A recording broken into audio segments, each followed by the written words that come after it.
The Galactic Council chamber buzzed with excitement as representatives from 473 species gathered for what they called the most important vote in recorded history. I was there, perched in my observation pod, watching the spectacle unfold. My name is Krell, and I serve as a diplomatic recorder for the Vraxian Empire. What I witnessed that day would change everything. Order. Order. Chancellor Thex slammed his appendage against the resonance plate. The massive alien resembled a floating jellyfish crossed with a bureaucrat, if you can imagine such a thing. We are here to finalize the Earth annexation proposal. All preliminary scans are complete. The species designation is human. Intelligence level moderate. Technology level primitive. Military threat assessment negligible. Laughter rippled through the chamber. Oh, how they laughed. Representative Cora from the Mantid Collective clicked her mandibles in amusement. Negligible, Chancellor, that's being generous. These creatures still use chemical propulsion. They haven't even mastered quantum folding. More laughter. I confess, I chuckled too. We all did. Their weapons are adorable, added Ambassador Vril, a scaled creature from the Serpentine dynasty. His forked tongue flickered with mirth. Kinetic projectiles. Can you believe it? They throw metal at each other. The chamber erupted in what could only be described as interstellar mockery. 473 species, representing 21 galaxies, and not a single voice of dissent. The humans were perfect, young enough to be moldable, advanced enough to be useful, and weak enough to be conquered without any real resistance. Chancellor Thex raised a tentacle. The proposal is simple. We claim Earth under Galactic Statute 7-4. The humans will be integrated into our labor networks. Their planet holds resources we need: rare metals, water, biological compounds. The vote is now open. All in favor. A sea of lights illuminated the chamber. Green, blue, purple colors I don't have names for in any human language. Every single representative voted yes. Every single one. Motion carried unanimously. The X's voice boomed with satisfaction. The human species is hereby classified as a Category 3 labor asset. May they serve the Galactic Council with the dignity befitting their station. The irony of that statement would haunt us all. I remember filing my report that evening, writing about the smooth efficiency of galactic democracy. The vote had taken less than an hour. No debate, no controversy, no second thoughts. We were so confident, so utterly certain of our superiority. The fleet departed 3 cycles later. 200 warships, the largest armada ever assembled for a simple annexation. Overkill, really. But the Council wanted to make a statement, show these humans the futility of resistance. Let them see the might of civilized space so they would surrender quickly and peacefully. Admiral Zenth commanded the operation from his flagship, the Inevitable Dawn. I accompanied him as an official observer. The journey to Earth took 6 standard weeks, and during that time, the Admiral and his officers joked constantly about their assignment. I heard they worship invisible beings in the sky, Lieutenant Mira said during one dinner gathering. She was from a species that resembled bipedal otters, which made her constant giggling even more unsettling. Imagine being that primitive. They fight wars over colored cloth, another officer added. Flags, they call them. Bits of fabric with patterns. Admiral Zenth, a towering figure from the Goliath species, simply smiled. Gentle beings, please. These humans may be backward, but they will be our workers soon. We should at least pretend to respect them. This triggered fresh waves of laughter around the table. We arrived at Earth on a Tuesday. I know because the humans measure time in such charmingly archaic ways. Days, weeks, months, all based on their planet's rotation around a mediocre star. The fleet positioned itself in high orbit, a display of power that surely would have been visible from the surface. Admiral Zenth opened a communication channel to every device on the planet, every screen, every speaker, every primitive network node. His message was simple and he believed merciful. People of Earth, I am Admiral Zenth of the Galactic Council Fleet. You are hereby notified that your planet has been claimed under Galactic Statute 7-4. You will surrender all weapons, dismantle all military installations, and prepare for integration into the Council labor network. Resistance is futile. Cooperation will be rewarded. You have 48 Earth hours to comply. We waited for the response. The Admiral expected panic, maybe some desperate pleas for mercy, perhaps a quick surrender from their various governments. What we got instead was a single transmission from a human who identified herself as Secretary General Martinez of something called the United Nations. Admiral Zenth, your message has been received and analyzed. We have 3 words for you and your Galactic Council. Go to Talos.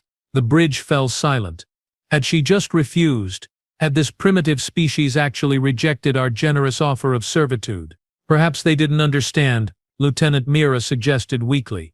Another transmission arrived, this time from multiple sources simultaneously, thousands of them. A coordinated response from across the entire planet.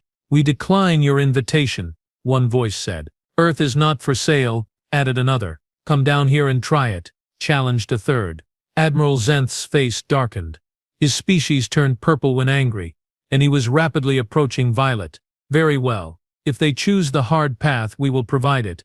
All ships prepare for bombardment. Target their military installations, their power generation facilities, their communication networks. Show them the price of defiance. The fleet moved into position. Weapons charged. Targeting systems locked. This was supposed to be easy, quick, painless. A demonstration of overwhelming force followed by immediate surrender. The first wave of plasma bolts streaked toward the planet's surface, and that's when everything went sideways. Point defense systems we hadn't detected activated across the globe. Thousands of them. Millions of kinetic interceptors launched upward, creating a wall of metal between our fleet and their planet. Primitive? Yes. Effective? Absolutely. What in the void? Admiral Zenth stood from his command chair. How did they hide all that? Sir, we're detecting missile launches. Hundreds of them. No, thousands. From where? Everywhere, sir. Land, sea, underground silos we didn't know existed. I watched the tactical display light up like a festival celebration. Red icons swarmed toward our fleet from every direction. The humans had hidden their capabilities. All those satellite scans, all that intelligence gathering. And they had somehow concealed the true extent of their military infrastructure. Evasive maneuvers. Return fire. Zenth's orders came rapid and sharp. But the humans weren't done surprising us. Their missiles weren't just kinetic warheads. Some carried electromagnetic pulse generators. Others released clouds of metallic chaff that scrambled our sensors. A few even carried primitive nuclear warheads, which, while weak by galactic standards, still packed enough punch to damage our smaller vessels. The inevitable dawn shuddered as something struck its port shields. Damage report. Minor hull breach on deck 17. Shields at 83%. How is this possible? Zenth demanded. These are supposed to be primitives. Another voice cut through the chaos. A human voice, calm and measured, broadcast on open channels so the entire fleet could hear. Hello, Admiral. My name is General Marcus Stone, Joint Chiefs of Staff, Earth Defense Command. You seem surprised. Let me explain something about humans. We've been fighting each other for 10,000 years. We've gotten pretty good at it. War isn't something we study, Admiral. It's something we live. It's in our DNA, our history, our culture. Every advancement we've made, from fire to fusion, we've weaponized. You thought you were dealing with sheep. Welcome to the wolf den. The battle raged for 6 hours. 6 hours of the most intense combat I had ever witnessed. The humans threw everything they had at us. Missiles, lasers they had apparently been hiding, railguns that fired projectiles at relativistic speeds, even experimental energy weapons that barely worked but made our lives dramatically more difficult. We destroyed 17 of their cities. Terrible, horrifying destruction. But they kept fighting. No surrender, no negotiation, no begging for mercy. Just cold, calculated violence from a species that apparently specialized in it. By the time Admiral Zenth called for retreat, we had lost 47 ships. 47 warships destroyed or crippled by a species we had classified as negligible threat. The return journey to Council space was somber. No jokes, no laughter, no certainty. I spent my time drafting reports that I knew no one would want to read. We had poked the bear. That's a human expression I learned later. It means we had attacked something dangerous while believing it to be harmless. The Galactic Council received our reports with disbelief, then anger, then fear. Because 3 weeks after our failed invasion, Earth made its countermove. Human ships appeared in Council space. Not primitive chemical rockets, but vessels using quantum fold technology they had apparently reverse-engineered from our own probe data. Somehow, In the decades we had been observing them, they had been observing us right back. And they hadn't come to negotiate. The first human warship materialized in Council space without warning. One moment the orbital defense grid around Vraxia Prime registered nothing. The next moment, sensors screamed alerts as a massive vessel appeared exactly 300 kilometers above the capital city. I was in my quarters when the alarms started. Every screen, every communication device, every warning system activated simultaneously. The message was simple and terrifying. A human face appeared on every display across the planet. Male, middle-aged, with gray hair and eyes that looked like they had seen too much. His uniform was dark blue with insignia I didn't recognize. Greetings, Vraxian Empire. I am Fleet Admiral Chen Park of the Earth Defense Force. We received your recent visit with great interest. Now we are returning the courtesy. The transmission cut out. Then every sensor array in the system went offline. Not damaged, not destroyed, just offline. The humans had infiltrated our networks so completely that they controlled them now. Chancellor Thex issued an emergency summons. Within hours, every available representative scrambled to reach the Council station.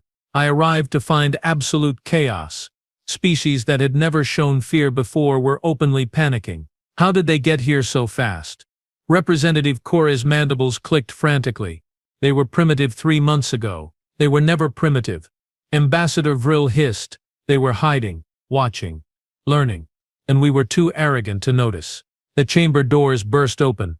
No polite entry protocols, no diplomatic niceties. 3 humans walked in wearing armor that made our best military gear look like decorative costume jewelry. The lead human was a woman, tall and athletic, with dark skin and eyes that swept across the assembled representatives with clinical assessment.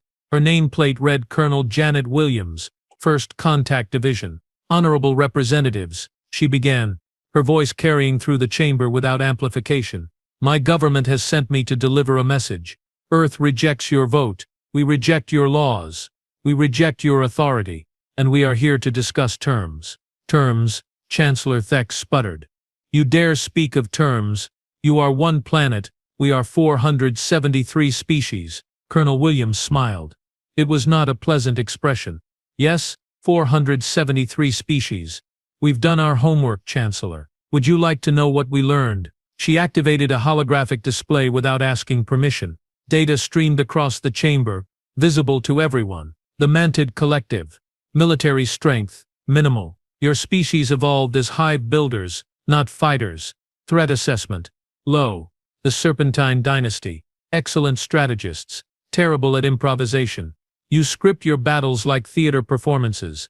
Threat assessment, moderate. The Goliath species, strong, durable, slow. You rely on intimidation over tactics.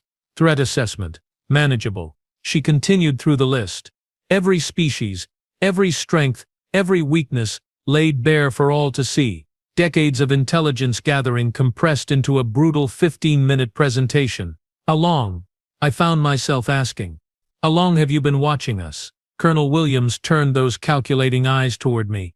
Since your first probe entered our solar system 63 years ago, we detected it within 6 hours.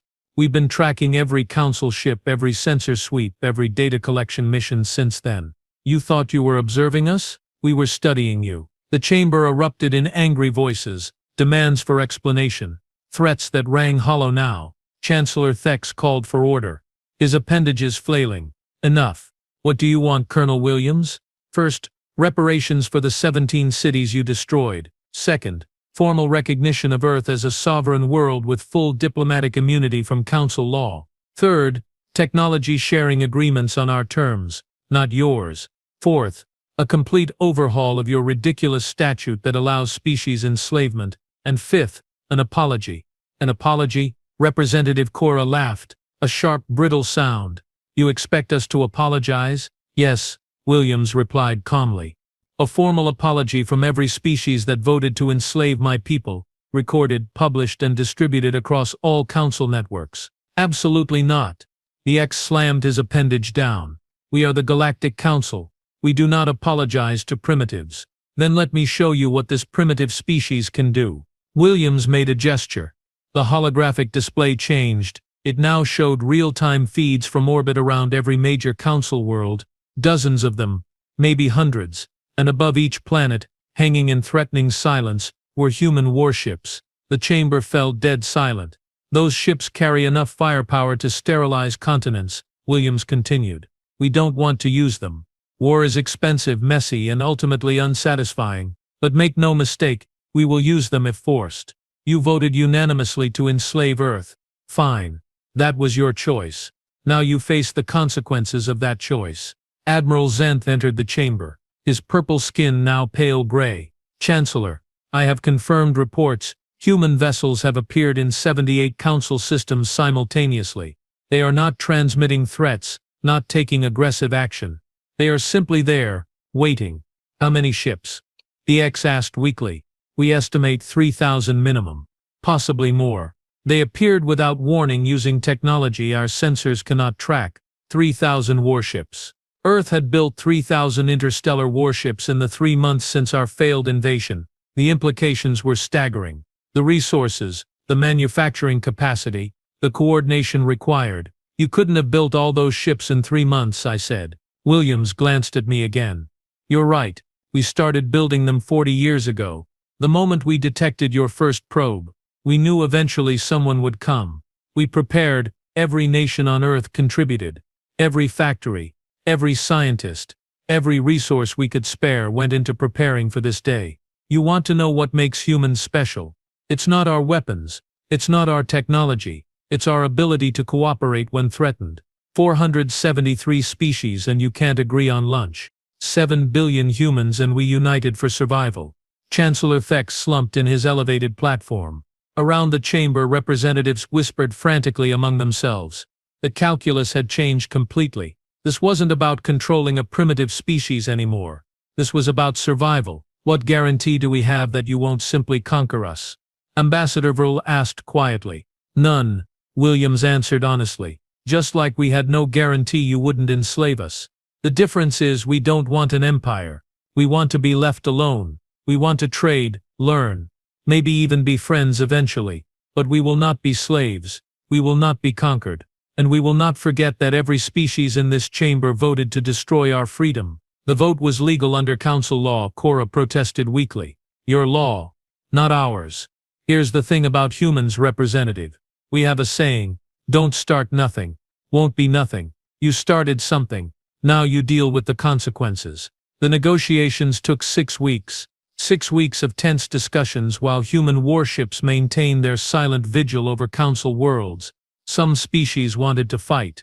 The Goliath military faction lobbied hard for war, but the intelligence reports kept piling up, and the picture they painted was grim. Earth hadn't just built warships, they had weaponized asteroids, created self-replicating mining drones that had stripped 3 uninhabited systems for raw materials, and established automated factories in deep space that could produce war material faster than anything in council records. More disturbing were the reports about human tactics. They didn't fight like civilized species with rules of engagement and proportional responses. They fought to win, period.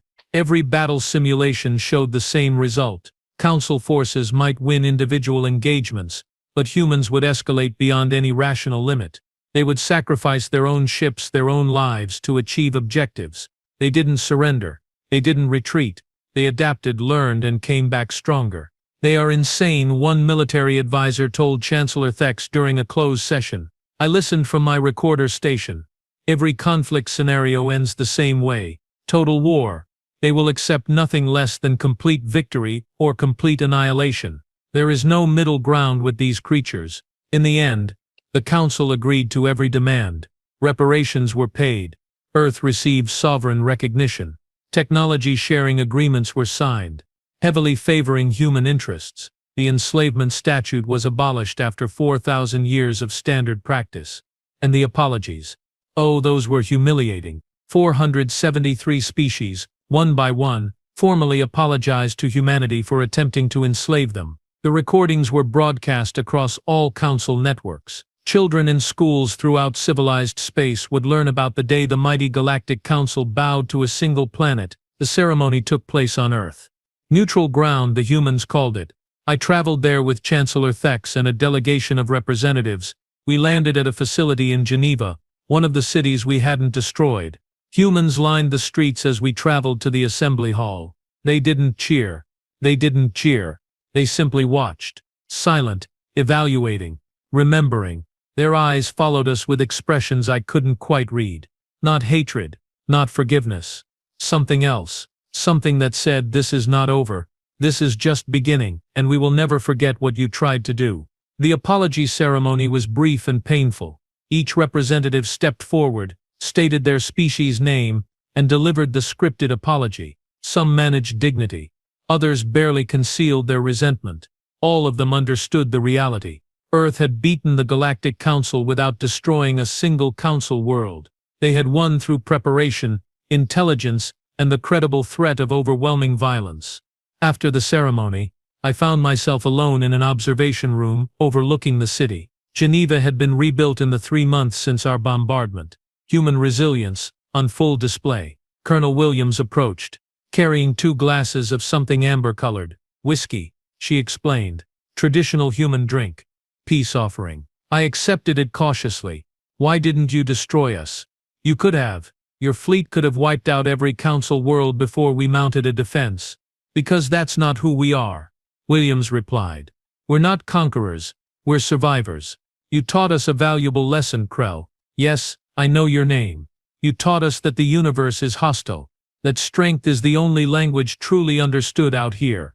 But we're also human. We prefer cooperation to conflict. We'd rather trade than raid. We just needed you to understand that we're not prey. What happens now? Now. We see if the galaxy can learn to coexist with a species that refuses to play by your rules. Maybe we'll surprise each other. Maybe we'll build something better than the Council ever imagined. Or maybe in a few generations, we'll be right back here having the same conversation with different people. You sound pessimistic. I sound realistic. Humans have been fighting each other for 10,000 years, remember. We know how this works. Peace is possible, but it requires constant effort. The moment anyone stops trying, conflict returns.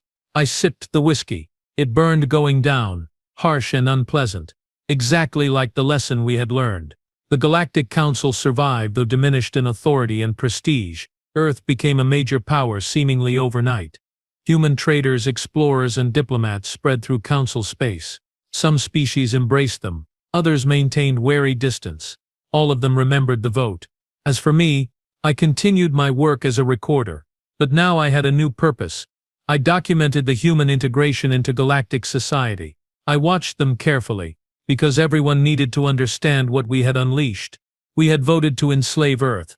We had expected compliance, submission, gratitude even for being allowed to serve. Instead, we got a species that looked at impossible odds and said, not today. We got warriors who smiled while negotiating peace terms that heavily favored their interests. We got humans. And now they were here, among us. Part of the galaxy, whether we liked it or not. The vote had been unanimous. 473 species agreeing that Earth should be enslaved. We were all wrong, and every single one of us would spend the rest of our lives dealing with that mistake.